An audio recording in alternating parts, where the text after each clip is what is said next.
Hi everyone. I'm just popping in a few minutes early because last time Google Hangouts was a little bit slow, a little bit laggy.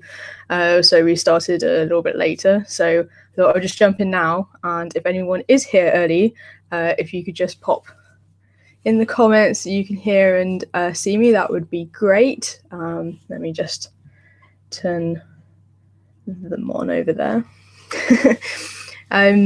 So I hope that this time is a little bit better for everyone.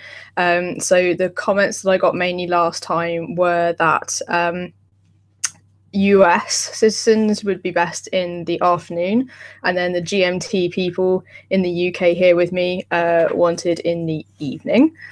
So hopefully this time works out best for the majority of people, and I'm sorry to those of you in Australia that are a little bit out with us and probably fast asleep right now, but I hope to catch you in the replay. Oh great. Oh, hi Maru, hi Gina. Oh yeah.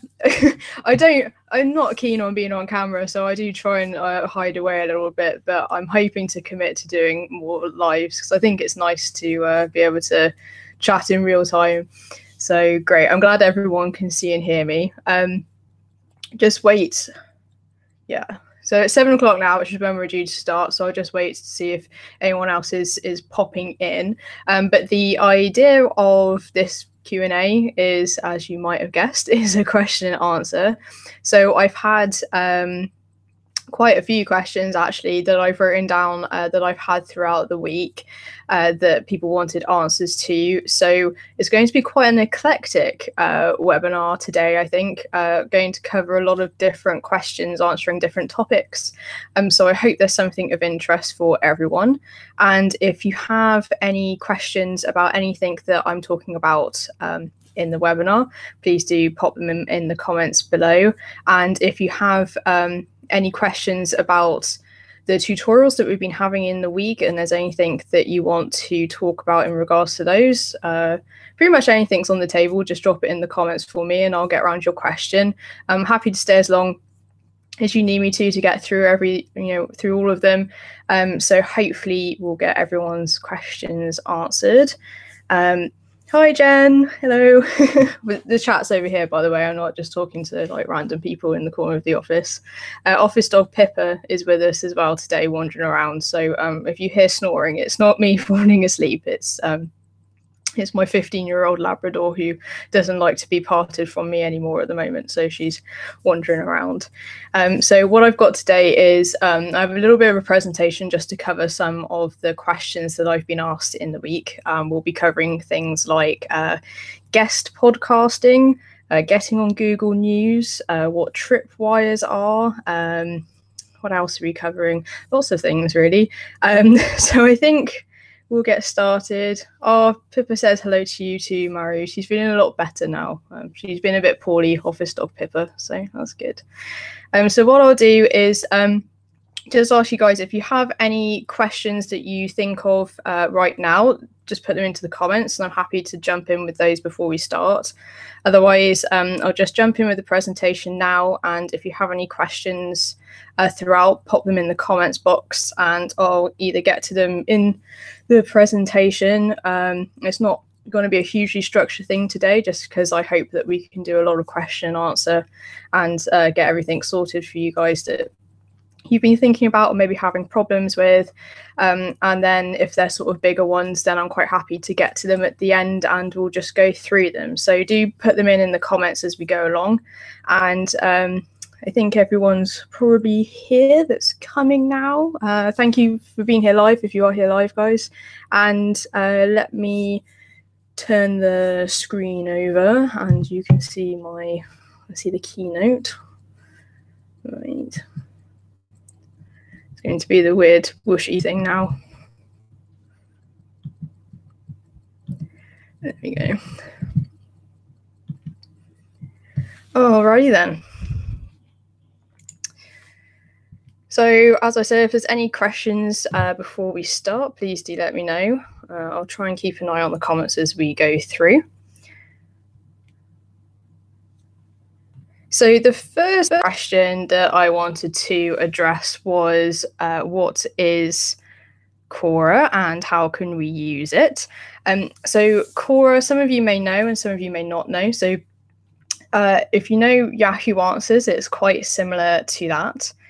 And Quora is basically a website that people can go to and they can ask questions about pretty much anything.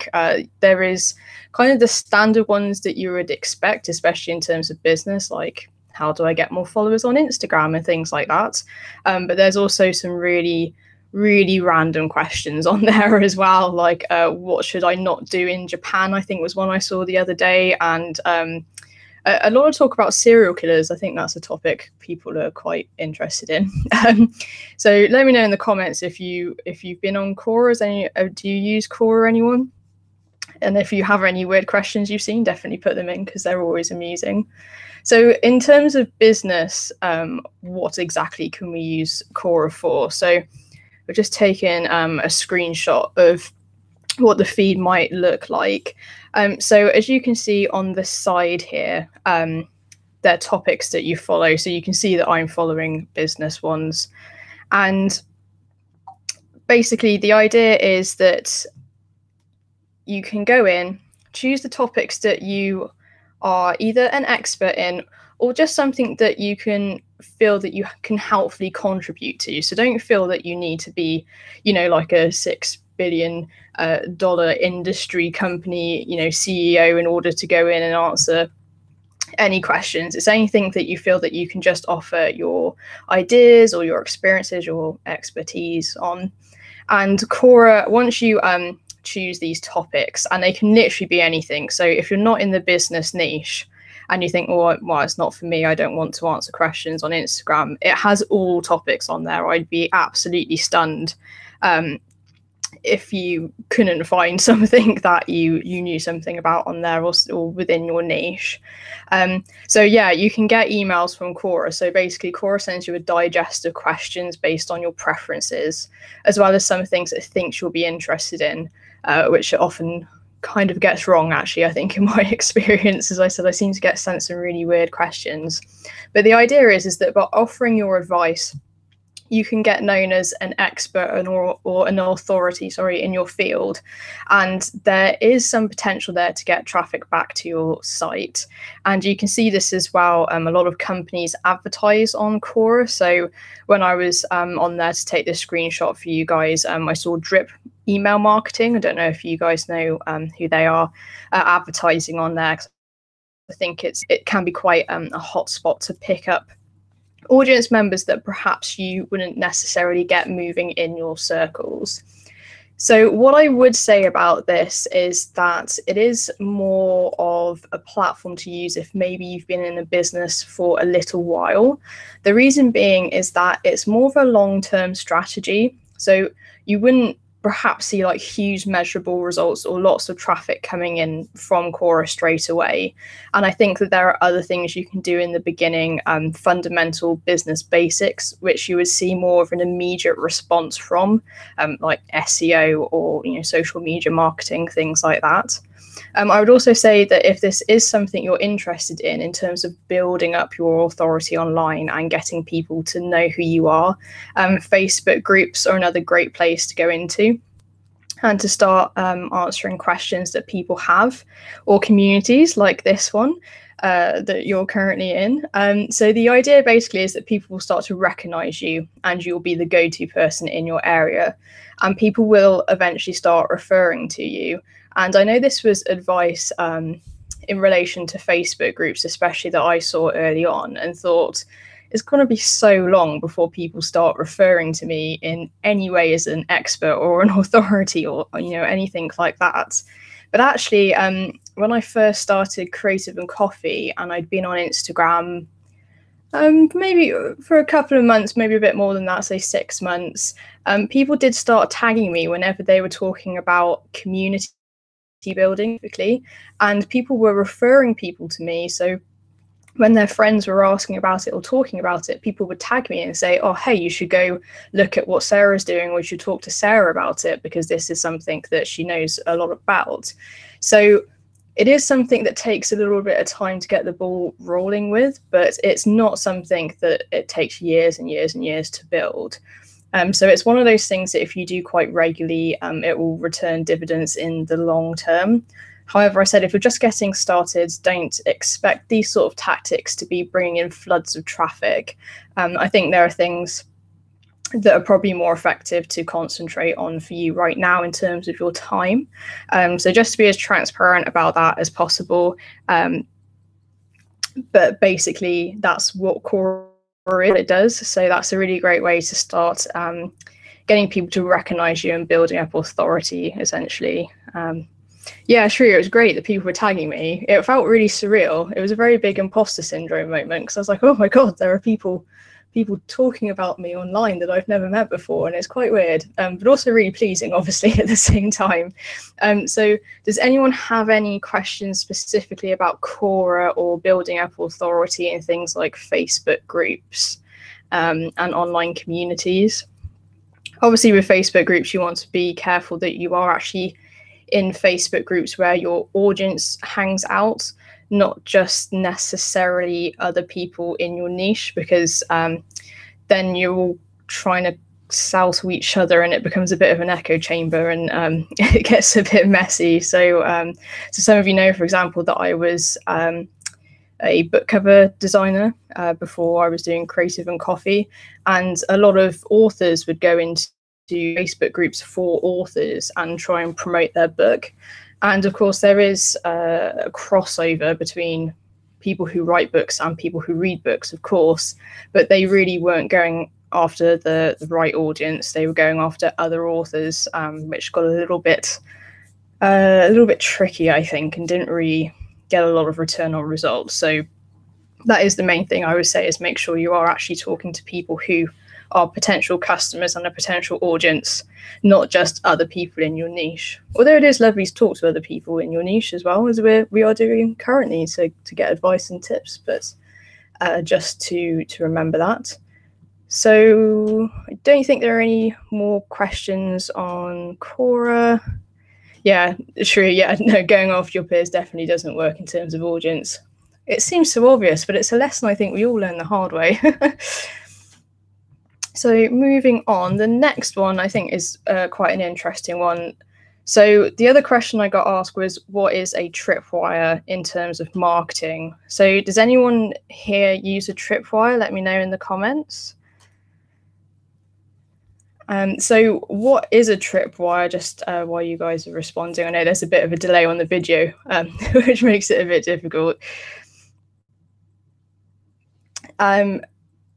With tripwires, we all kind of know what a tripwire is, in the sense of we see it in movies. Usually there's some hapless hero trying to penetrate an enemy base and inevitably gets caught on a tripwire and gets blown up. And I should say when we start that tripwires are kind of a controversial topic among marketers, kind of for this reason, because if you think of trapping your customer in this way, it is a little bit off-putting. And I think some marketers don't really like it because they feel it's one of those kind of underhanded marketing tactics. But that's the name of the term, so make your own judgment in that. So let me explain to you how a tripwire works. Jen, just on Quora. So there aren't really groups necessary on Quora, it's more in topics. So you basically select which topics you're interested in, and they can really be anything. I expect they probably have a crafting one on there.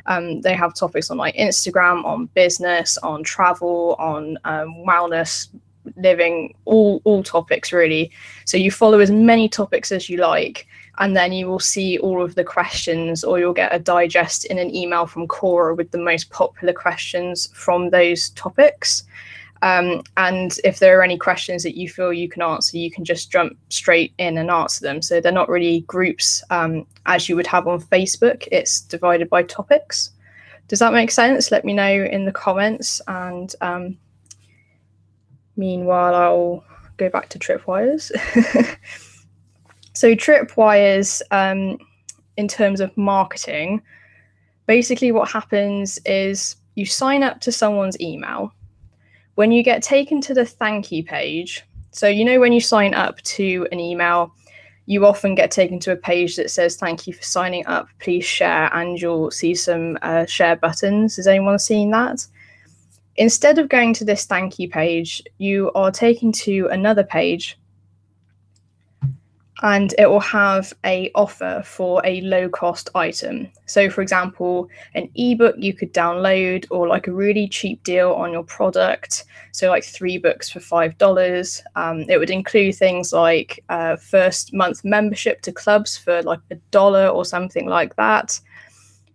So, really, really low-cost products, and basically we call this product a loss leader, which is exactly what it sounds like.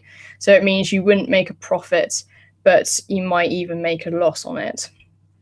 And that's what tripwires are a lot of the time. So they're products that usually they're digital products, because this helps cushion the loss. With physical products, obviously, especially if you're shipping things out, you already have a base cost that's probably quite high. And this is why tripwires a lot of the time in our niche especially are things like electronic downloads for ebooks, because it's so much lower cost to send someone an ebook rather than a physical book. So the loss of profit is more negligible.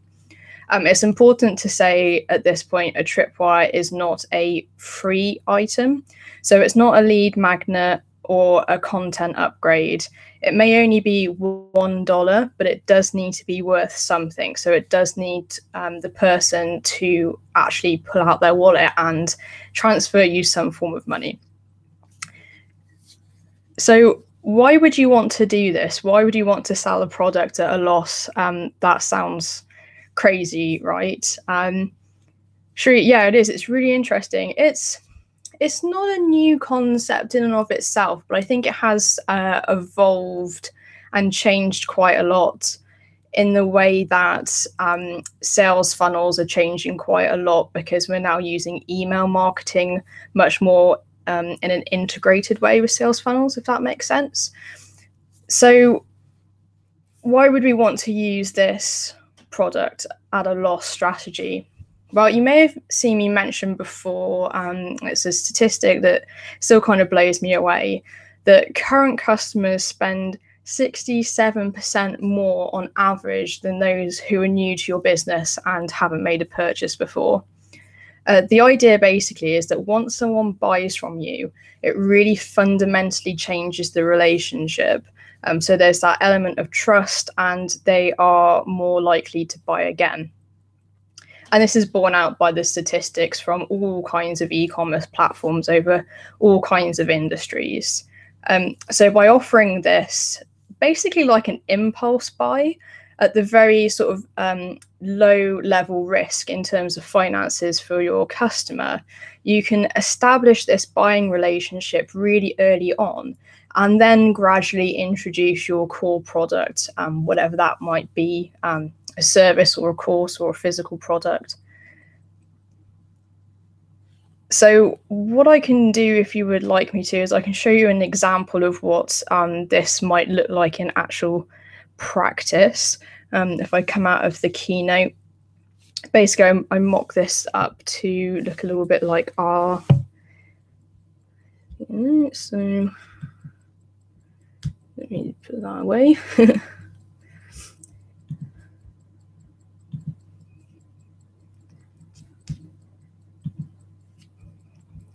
So this is what one might look like in practice. Obviously, in terms of design, they vary, but just to show you what the key elements of this look like. So this shows you where we are in the sales funnel. Thank you. Your download is on its way to your inbox. So someone's just opted into your email list. They've taken that first step. So it's a great place to put it in your funnel, because someone's already committed that little bit of time to you. So you've already got past that first hurdle. So this is like a really great next step. Then you offer them a really special offer. So this is our tripwire, our loss leading product, if you like. In this case, I just did it to show the Essential Guide to Instagram, which is our book on how to create a community on Instagram. Some of you may have read it. So the other key aspect of this is, so one, it comes here in the sales funnel just after the opt-in. And here is the offer expiry timer that we have here. Oh, I see. Have you got? Oh, lots of people have got it in the comments. Great. I hope you guys enjoy it and it's you found it useful. So the other key component of this is the expiry clock. Now, I've had a discussion with this, and let me know what you guys think in the comments.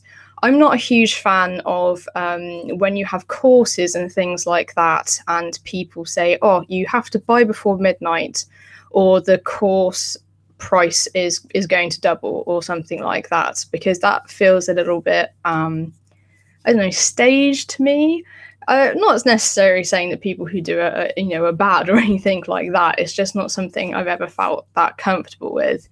But I think it's quite justified in this Tripwire process, because you are offering whatever it is product that you're offering for the Tripwire for such a low price. You really can't justify having it on sale for really anything longer than, so in this case, 20 minutes.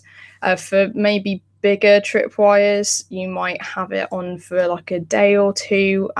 Really kind of depends on your own data. I think it's something you have to work out on a case-by-case basis.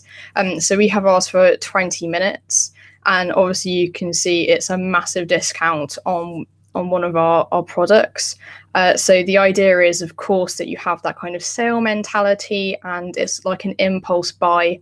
So similar in a way to, when you're at the counter or the checkout and you see little things next to where you're about to pay, and you kind of just pick them up and put them in the basket. It can also work for service-based businesses. I would say with a service-based business, you'd probably still be looking at maybe offering like an ebook.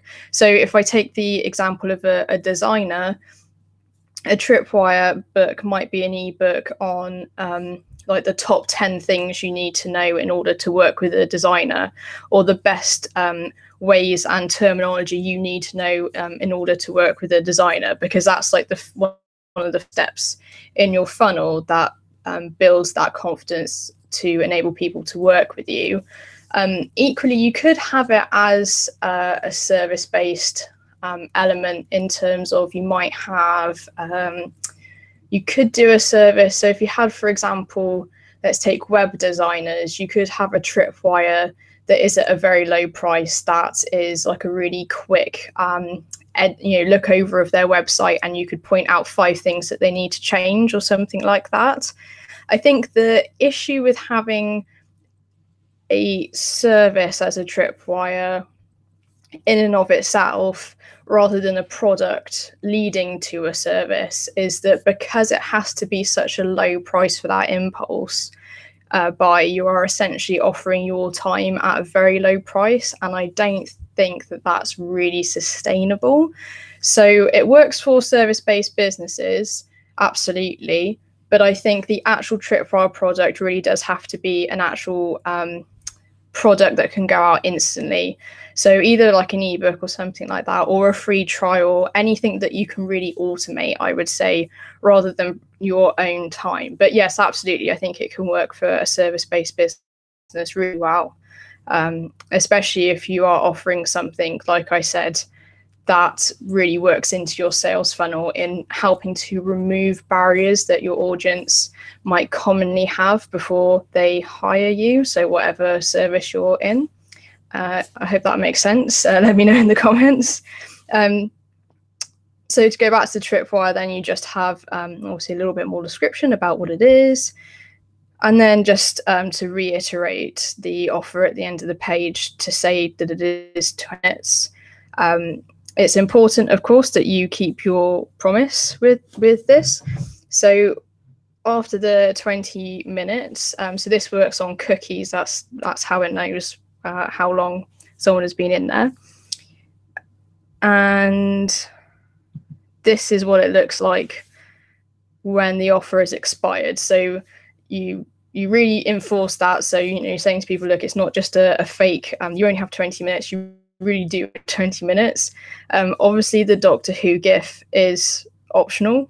I personally quite like it because they always want an excuse to put David Tennant on one of my pages. So I think it is, yeah, important that you keep up that end of the bargain. So I'll marry it with right. Yeah, I hope that makes sense.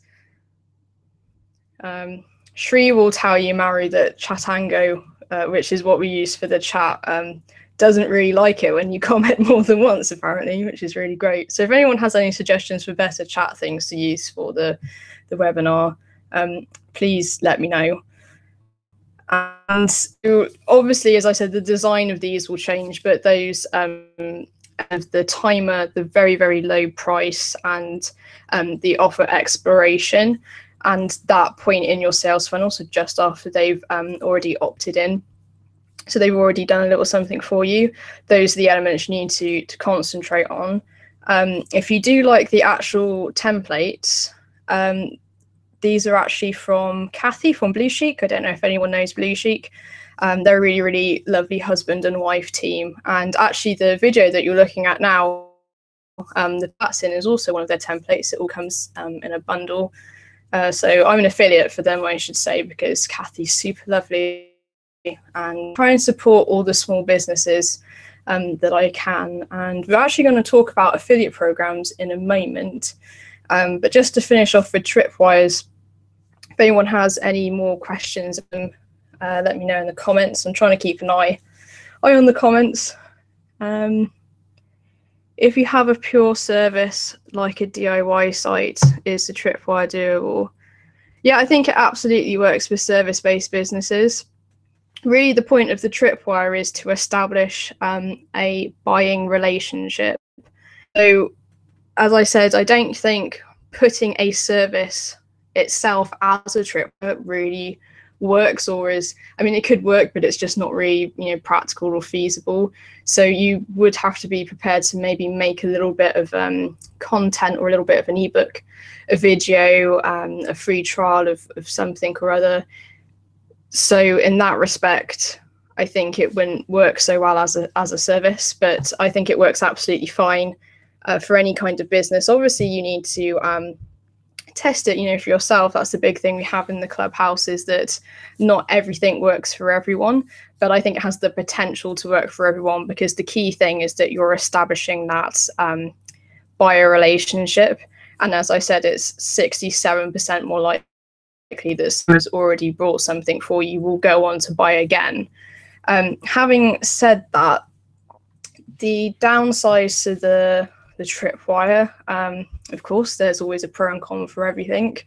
So the first obvious one, of course, is that you really need to be certain that the benefits do outweigh the costs. So to make sure that if someone is buying this offering or this product at a loss initially, it will go on to result in profit eventually.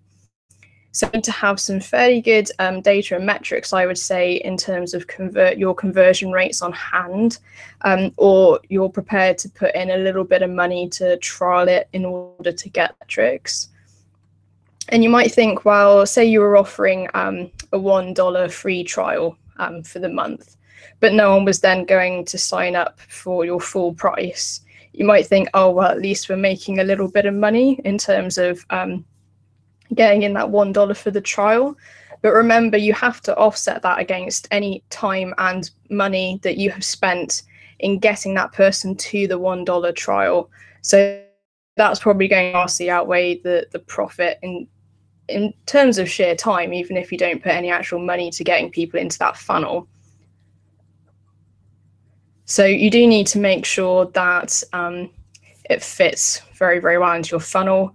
And this, of course, is very definitely for certain if you're using a physical product as a buyer. And as I said, you need to be quite aware about how this tripwire fits into your customer journey.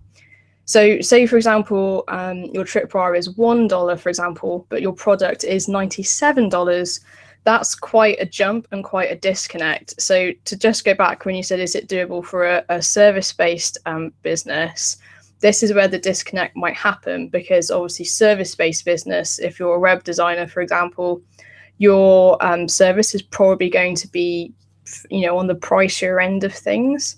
So if you were going to use a tripwire, you would really need to build in some very logical steps between the two to take your customer on that journey. So although you had got them to take that first step in that purchaser relationship, it certainly isn't something where they would commit to the tripwire day one and then day 5 you would be introducing your much higher price service. You would need to have a really, really rock solid sales funnel in place in that respect. The other thing I would say in terms of sales funnel is to be careful. If your tripwire is a book about one topic, you need to make sure your product is the next logical step to take for that customer, because otherwise that's a bit of an issue. Because once your customer is finished with that tripwire resource, your product needs to be the next thing on their to-do list. If there's a gap, any kind of knowledge or trust issue, and they think, well, I'm not quite ready yet, then they're going to fall through out of your sales funnel. So again, it's making sure that sales funnel is really concrete in taking your lead from a lead to prospective consumer. And if you guys would like a really specific tutorial about sales funnels, I'd be happy to do that for you.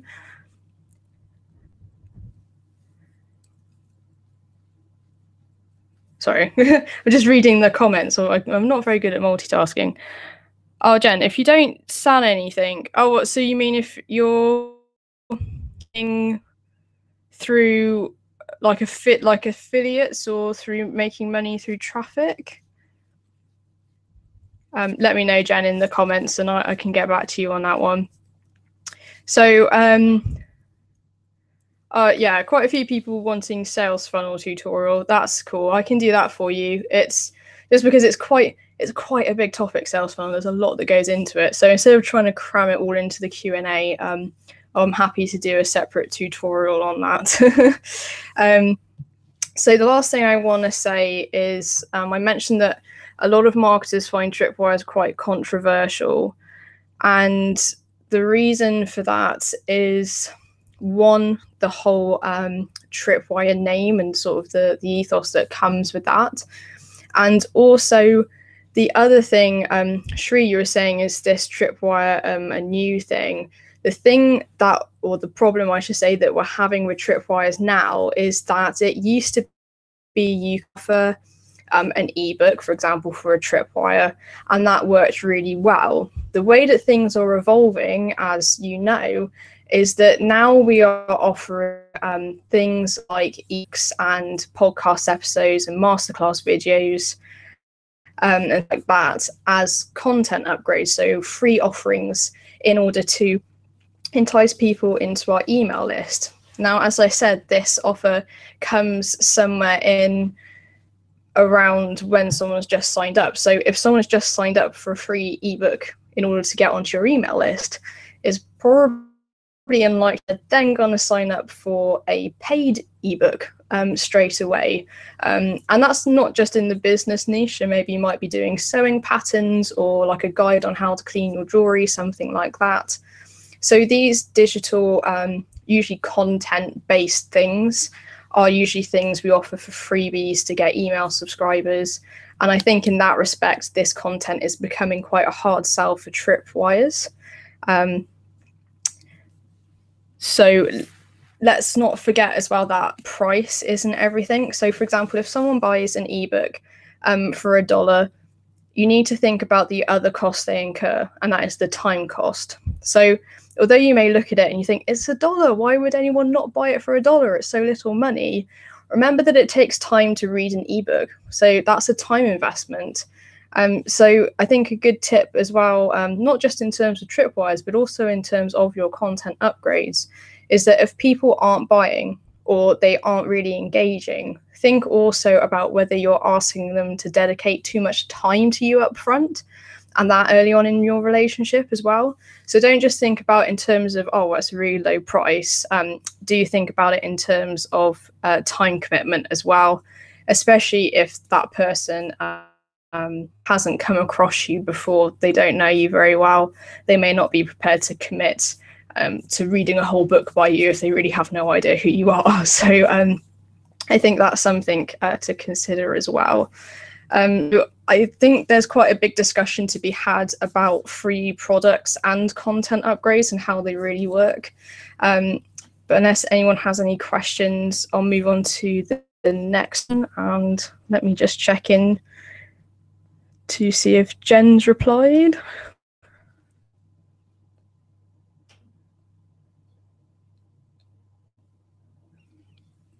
Oh yeah, Jen. So yeah, with affiliates and sponsor stuff, I think it could work with affiliates and sponsor things, but also if you're making most of your revenue through affiliates and sponsored products, it's not technically you selling the product. So obviously you might be doing something like a review, or I imagine you might be doing like a craft tutorial where you've used a particular product.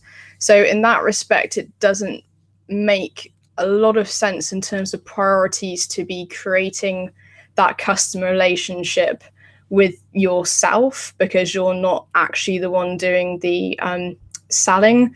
So in that respect, if most of your revenue and the target of your business, in fact, is through selling other people's things like affiliates and things like that, then I don't think a tripwire would be a good priority for you to focus on, purely because the whole point of the tripwire is that buyer relationship with you. So Jen, no, in that respect, I don't think it would be a great fit for you. I hope that makes sense. Let me go back to the slideshow presentation, because you've been looking at sad David Tennant in the rain for ages now. Not that you can do too much looking at sad David Tennant in the rain, of course. So if there aren't any more questions, I will move on to podcast interviews. So one of the other questions we had was on getting podcast reviews, so on how to actually apply for one and to accept you onto their podcast.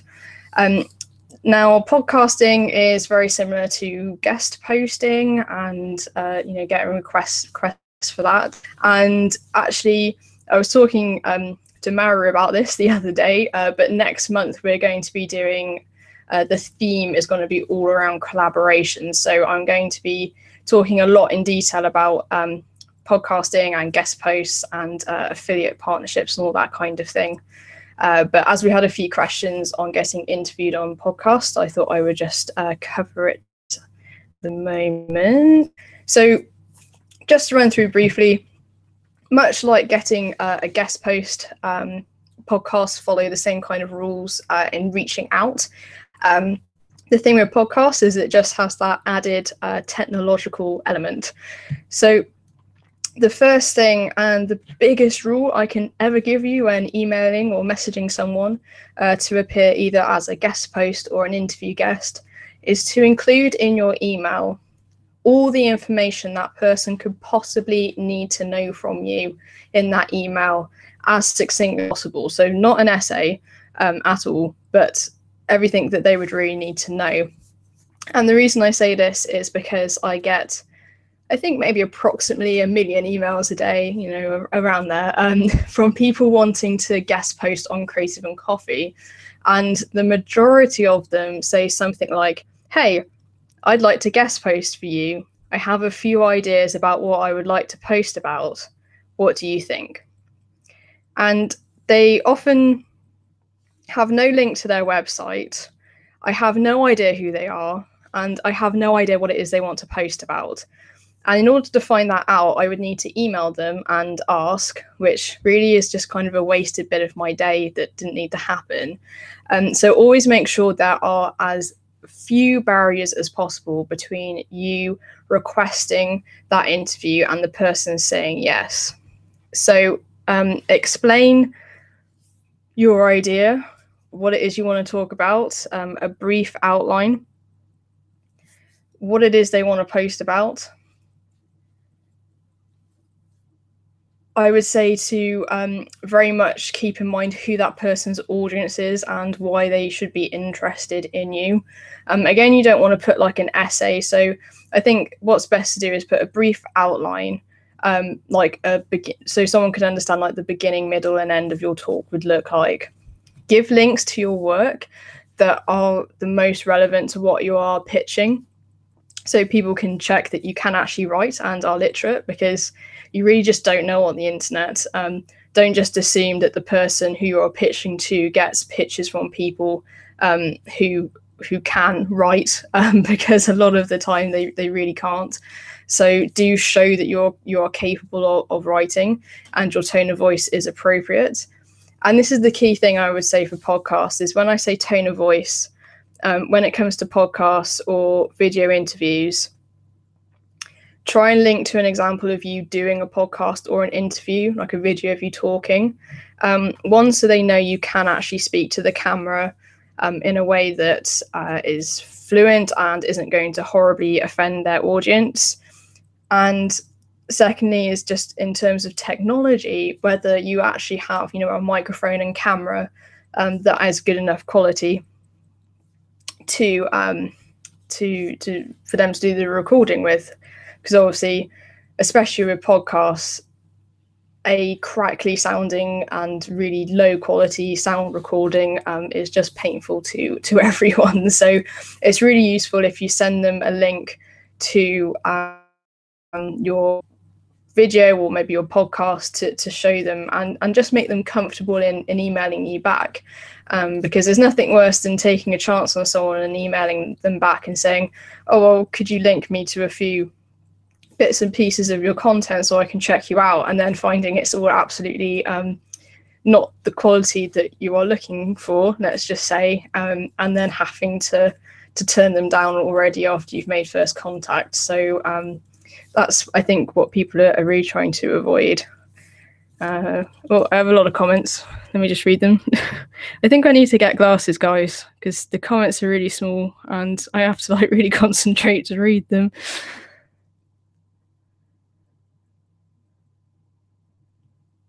Oh yeah, I'm sure. Yeah, here are my ideas. I haven't actually linked to any of them.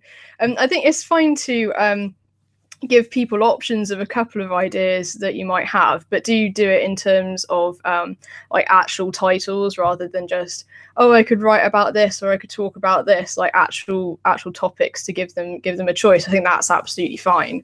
It's basically just being as clear as possible to the person that you're pitching exactly what you're pitching and that you are good enough to do the job, essentially. So does anyone have any questions about guest posting in particular, or guest podcasting before we move on? Yeah, it is always embarrassing when you say, oh, see attached, and then forget to attach the actual thing. Although Gmail is really good in that if you write see attached and there is an attachment, Gmail will give you a little notification saying, you haven't attached anything, would you like to attach something? Which has saved my life more than I would really want to admit. So I don't think there are any more questions on that, so we'll move on to how to set up an affiliate program. And the other specific question I had was, is it actually worth setting up for people on a budget? So affiliate programs are a massive topic. And as I said, it's one that I'm planning on covering next month in much more detail. Also, I'll have to schedule in a sales funnel talk as well at some point. So just so we're all on the same page in terms of affiliate programs, this is where you pay someone for every lead or acquisition that they send to you. So usually we would do this by acquisitions. When someone sends a customer that actually buys from us, we would then pay the person who referred them to us either a percentage or a set price per purchaser. So many of you yourselves may be affiliates for people like Amazon, or products or companies that you support. So in the same way, I'm an affiliate for Kathy, who makes those templates. And you may have actually noticed we have our own ambassador program in the clubhouse where you can get prizes for inviting people to the club. I don't know if anyone's discovered that yet. It's something I will talk more to you about. So there are lots of different ways of setting up an affiliate program, lots of different programs you can use. So you might want to go the route where you use a program that works specifically with your payment process. So Stripe, for example, works with Lead Dino, Referral, Sasquatch, Ambassador as first-party integrations. And there are also standalone programs you can use. A really popular one is Sendow. Does anyone use that or use any referral affiliate programs? Let me know in the chat. These vary in price. So Lead Dino starts at $49 a month. Ambassador starts at $800 a month, which is pretty eye-watering. Sendow is much better. It's about $9 to $15 a month to start off with. So 9's like the super basic one, and then $15 is kind of like the starter, which I imagine is a figure that we're all much more comfortable with. $9 and $15 sounds okay to me. $800 makes me have some heart palpitations. So the thing I would say about putting together an affiliate program is it really is more than just a case of declaring you have an affiliate program on your website and hoping for people to apply. If you want to look at someone who runs a really great affiliate program, you may have seen it. It comes out once a year, and that's the people at One Woman Shop. Has anyone heard of them and their big bundle that they do every year? They invite various companies and bloggers one to submit products. So they have like a huge amount of products all bundled into one offer, and then they invite various companies and bloggers into the affiliate program for a yearly bundle that they launch, and they treat it like a huge campaign. What I wanted to draw your attention to was what they do when they write to you and ask you if you want to be an affiliate for them. They then send you a massive load of pre-written scripts, both for social media and for your email. They give you all the information about all the individual products that make up the bundle. They also then send you a list of like selling points, like different selling points that they have found resonate with people. And then they send you out a bunch of training. You get an email every week leading up to the promotion. And then they also have an affiliate leaderboard with a prize for who gets the most referrals. So it's really quite the undertaking. And I think that goes to show the amount of preparation that has to go into, a referral program. Oh, sorry, you have to go. See you soon. So in terms of whether this is suitable for you on a budget and the pros and cons of it, I think it's important if you think from your affiliate's point of view when you go to create an affiliate program. So bear in mind, your affiliate, if they're going to promote your product, it means that they are going to have to spend time away from promoting either their other affiliate products or perhaps even their own products. So you want to make sure that you make it as easy for them to spend very little actual time working on the admin side of things, but still promote your product really effectively. So there's quite a lot of work. You essentially need to do all of the affiliates work for them for the most part, to set them up, and then just make it really super easy for them to put it all together and send it out. In terms of budget, obviously, if you're using Ambassador, that's a lot of money. But I think if you're using a program like Sendow at the lower end of the spectrum, price-wise, it's not going to cost you too much to test it out as to whether you can break even or make a profit each month by having a referral program. It's also going to depend on your conversion rate.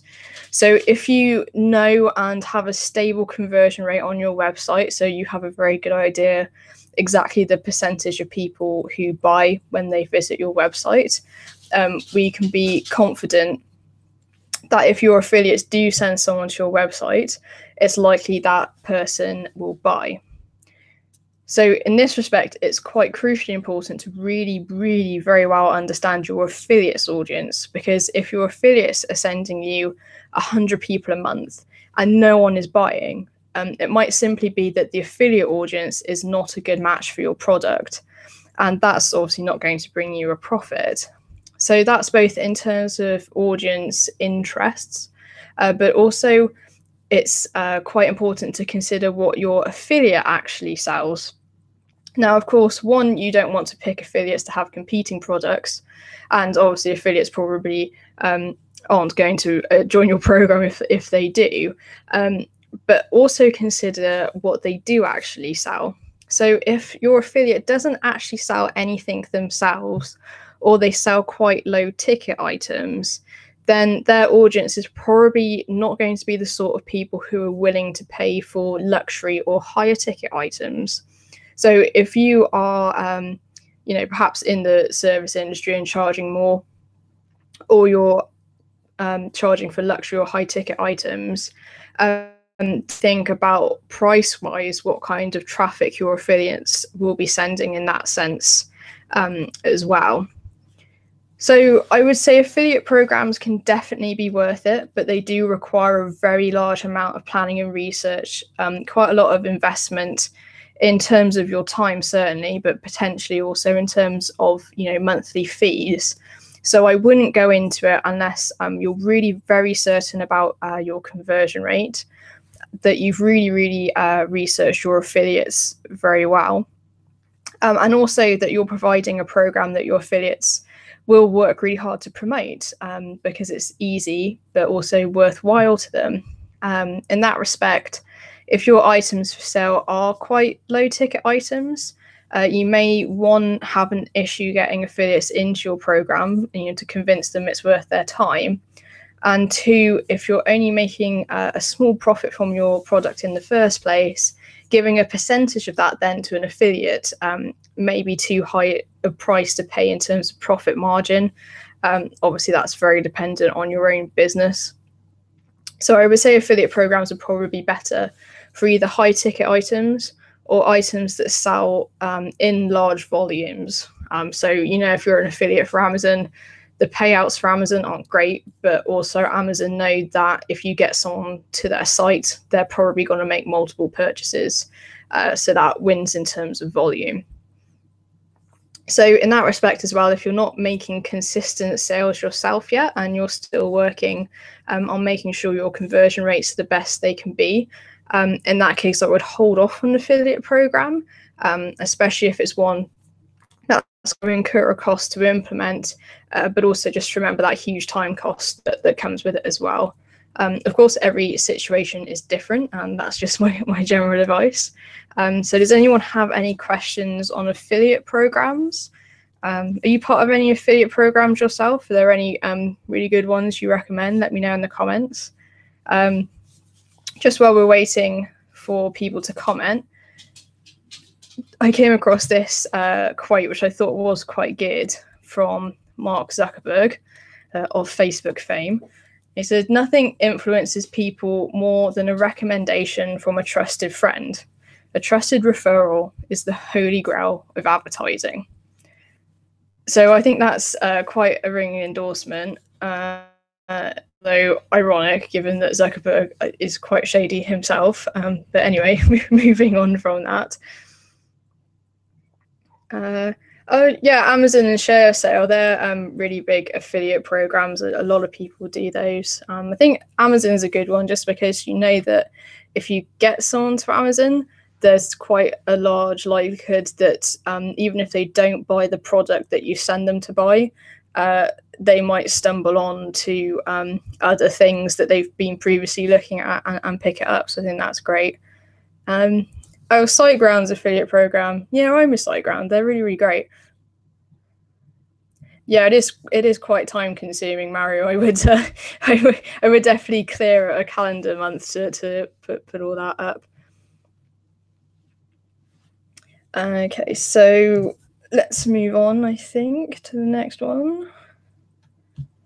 So there are just two final questions I had here, and then I'll take any from the chat. So if you have any questions, not just about what we've been talking about today, but if you have any questions generally, or if some of the things we've been talking about has made you think, oh, I do actually have a question, do put them in the comments. So just really briefly, one of the questions I had in the Clubhouse was, what is Google News and how can I get on it?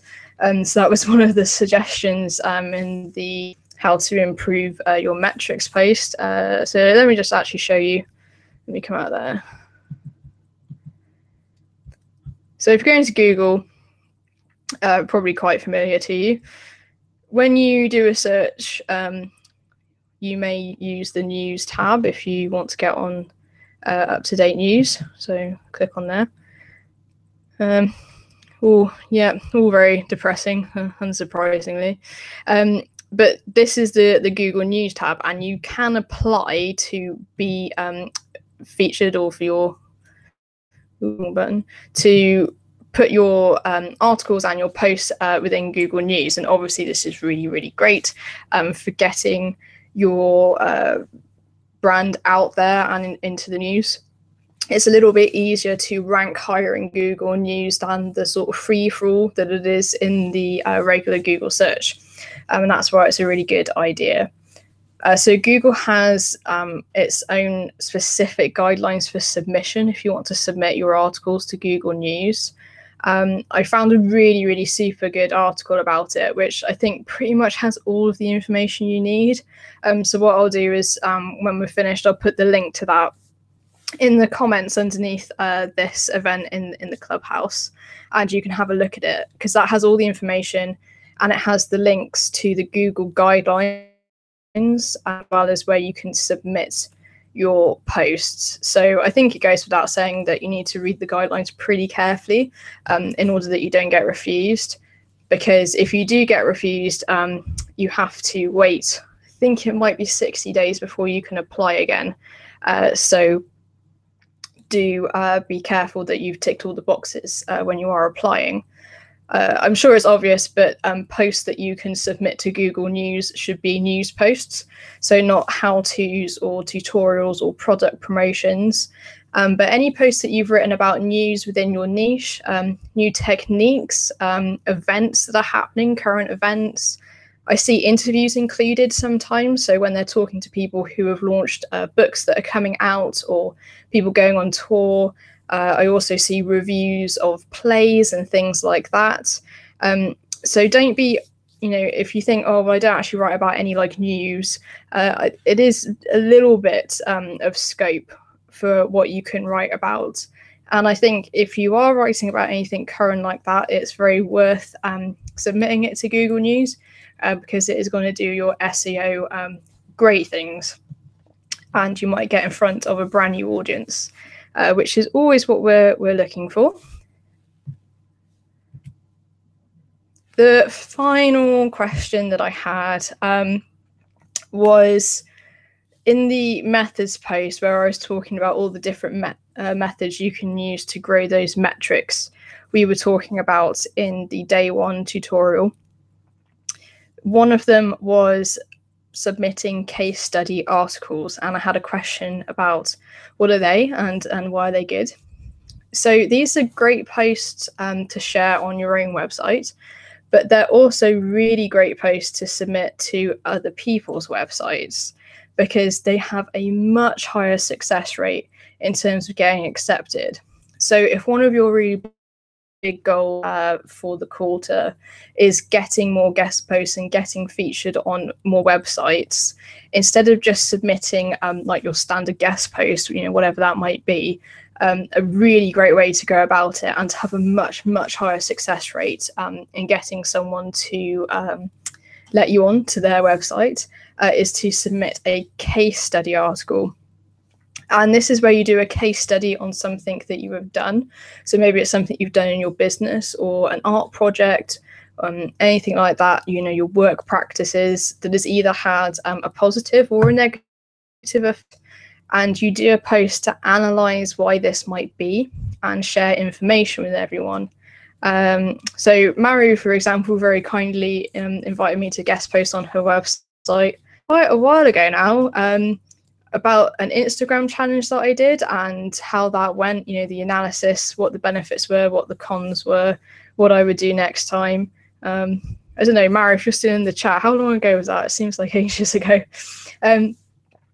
And the main reason why I see people use this is when they're taking, for example, an online course. This is probably the example maybe you've most seen, let me know. And what they'll do is they'll send the course creator a case study of results from before and after the course. So the course creator wins, they essentially get a really in-depth testimonial and proof that their course does actually deliver, because they have this case study on what the person's business or project was like before they took the course and then after they took it. So it shows they really deliver on their promises. And the course taker wins, i.e. you in this scenario, because they often get featured on the site of the course creator and exposed to a much larger audience. However, you don't necessarily have to have taken a course. You might just have taken advice from someone's blog post that they've written and do a study on that. Or you might do a case study on a particular topic. So, for example, if you know the person who you want to get your case study to is, let's say, a YouTube specialist, they are trying to promote YouTube as being great for business, you could submit to them a post about YouTube and how it has helped you in your business. And this would support their claims of YouTube being a really valuable platform, whilst helping promote you and probably your YouTube channel in this case. So everyone gets something out of it, essentially. And it's not just if you're in the business niche. So if you're a crafter, you could submit a case study about a new technique or a new product that you've used, or if you followed someone's tutorial on watercolor painting or hand lettering and you want to show them the before and after results and what you've learned from them, that's another great one. Basically, everyone wins. So one, they're much likely to be accepted and published by your intended collaborator, because they're probably going to be really excited to do so, because it's either showing them or the topic that they're talking about in a really great light. It's just like a super blown testimonial for them. And it's really good for you because you're much more likely to be accepted and get in front of, potentially a much larger audience. Because with guest posts, and I'm not saying it happens all the time, but perhaps the person might look at how big you are and how many followers you have before they let you guest post, in order to make sure that they're going to get something out of it when you promote the post, for example. And I'm not saying everyone thinks like that, but it might be something they consider. But with the case study, it really doesn't matter so much what your following is or how big you are, because you're essentially bigging up the person or the niche that you are posting that case study for. So you're much likely to get accepted. So does anyone have any questions on case study posts, or if they have any ideas about one that they might want to do, or they think that might be a good idea, let me know in the comments.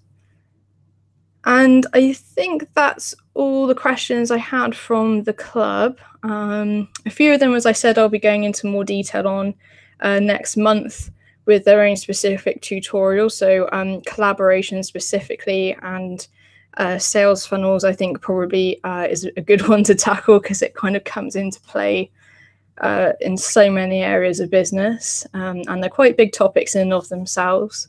But if anyone has any more questions that they would like me to answer while I'm here, please let me know. Our next live event, just while you guys are typing and thinking, is the live power hour. So the idea behind that is we can all get together and co-work, and I'm hoping that we can actually sit down and think about what we've learned, because I know with courses and things it's very easy to go and learn the information and let it soak in, but then not actually implement it, because of time constraints and things like that. So I'm hoping we can have an hour all together to sit down and virtually work through everything we've covered in the week, and also I'll be on hand live to answer any questions there as well. Oh, thank you, Mary. Yeah, no, it's a really fun post to write. I haven't done an Instagram challenge in a while. Maybe we might do another Instagram challenge if anyone would be interested in that. Oh, I'm glad I covered a lot of the questions. It was quite an eclectic webinar. There was a lot of different things covered.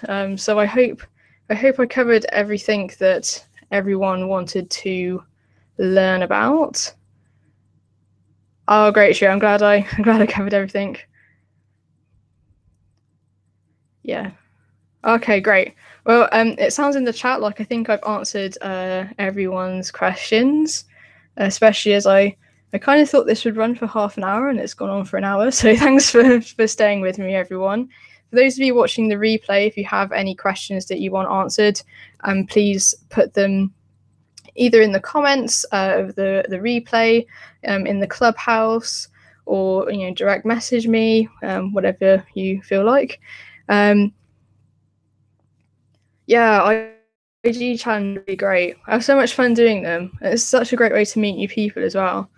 Yeah, we can definitely talk about Instagram challenges, and I think Jacqui's been putting quite a few posts in the clubhouse about how we can tackle the Instagram algorithm that is distressing all of us at the moment.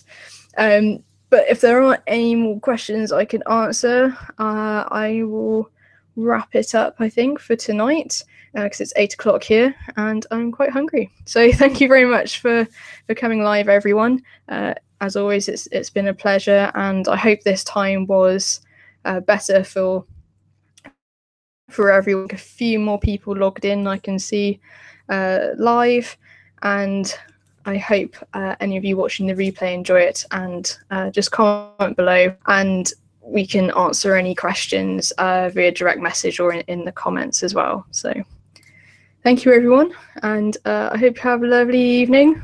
I will enjoy my dinner. I'm having lasagna. I'm very excited. Okay. Night, everyone.